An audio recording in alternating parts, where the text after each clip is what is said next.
Hello and welcome to episode number 3 of The Leaders Den with your host, me, Tilan Legierse. First of all, I'm absolutely thrilled that you are here and it means the world to me. Thank you for tuning in. Secondly, in this podcast, you will not hear any fancy tunes or music. I am going to be raw and unedited. What you see is what you get. And this episode, we are going to talk about what to do when you inherit a team that has been historically called tricky. So this was a question that came to me when I mentioned that I was starting my podcast up again. So there's some interesting parts to this. So I'll just repeat what the exact question was, because it was interesting, the wording as well. So the question was key factors to consider when taking over a new team that has historically been considered tricky. So the really interesting thing is that the word tricky is used. So if I was to take over a team that is considered historically tricky, what am I doing? If that's how the story unfolds in my head. Oh, I've got this new position, but actually this is a historically tricky team. What happens if we do that? So we actually label the team already as tricky. And so when we do that, when we don't come in open-minded, with some, preconceived conceptions already, it's going to be very difficult. So you may know, you may not know that I work actually a lot as a facilitator, as a team coach, and as a mediator with so-called tricky teams. But I don't really like to see it that way, because as soon as I walk in and think like, oh, this is that tricky team, it's almost like a self-fulfilling prophecy. So I just like to see a team as a bunch of people who are operating in a context. And it might be that there is a certain culture in that team. So a certain way that people are doing things. And so that has kind of resulted in the fact that this team is seen as tricky. So what are the key factors to consider? First of all, then, as I said, is to try and not label that team already, to try and come in with an open mind and to realize that this is a bunch of people who will be different. There will be people who are extroverts, there will be people who are introverts, there will be people who are very good with details, there will be people who are more big picture people, there will be people who have certain expertise, and there will be people who have less expertise. There will be new people, there will be older people. So anyway, you get the picture, I guess. So for me, it is coming in and actually having those conversations and just to find out what is actually happening in this team. So I would come in without any ideas. I would try and be as unbiased as possible. I'm never completely neutral, I know that. So that is just an awareness that I have. Nobody is ever completely neutral. And just try and connect with people. You will hear me say this a lot, but we want our leaders to be warm and we want our leaders to be strong. So first you want to connect with people. Warm leaders are people that can connect with people. So every time I have come into a team and I have had as a leader, so not as a consultant, but as a leader, some tricky teams myself throughout my history, working in a law firm, working for the United Nations for 12 years and working as an HR manager and some other jobs in between. I've had some tricky teams, but I'll never really look at it that way. I want to connect with everyone, and that is important. So I would always sit down, and if you've got 120 people, that might not be doable, but I would sit down with random people, not just with my managers, but I would sit down with random people and get an understanding. The way I like to see it is like a puzzle. Just everybody gives you a little piece of the puzzle. And just to see, okay, so what is actually happening in this team? And, people don't know you, but I think you still can build trust even if people don't know you, as long as you share with them that you want to be open and honest, you want to understand what is actually happening, and that you share that you don't have, and you then also don't have, a hidden agenda. And so then get a better understanding of what is actually happening in this team. So I think a tricky team is often that there's just a few people who might be a bit tricky, or that there is no communication, or that there is fear, or whatever it can be, and just get that very clear. So that would be my first thing to do, is to sit down with as many people as I can, and without saying, I'm coming in here and this is how I want to do things. I would just sit down and listen. And so once I have absorbed all that, I think it's really important to come up with your own vision. So, you applied for this job. I'm sure that you have a vision, and that I am sure you want to create meaningful change.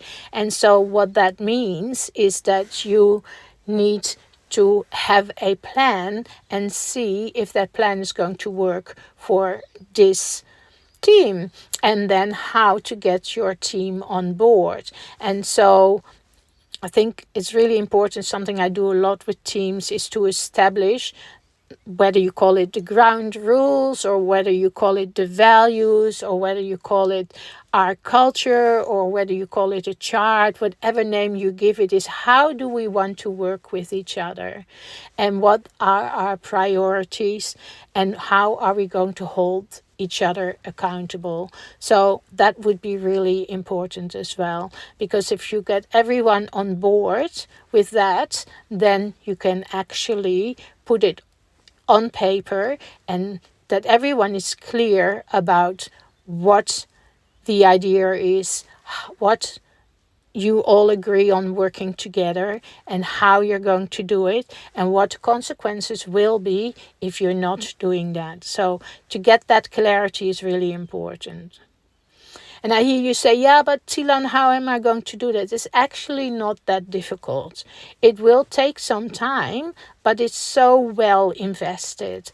And one of the things that I just want to throw in here is that you actually need to be familiar with the voice of the minority.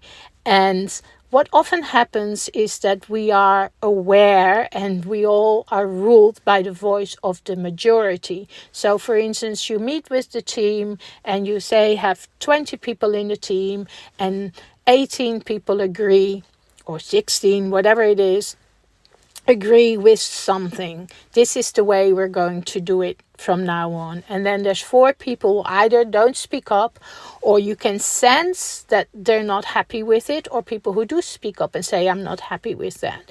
So you don't want to ignore the minority, because you can easily just say, sorry, but 16 said it's okay, so you're just going to have to, suck it up and do what we say. No, you want everyone on board. So what you want to do is ask those people, okay, so tell me more. One of my favorite questions, tell me more about that.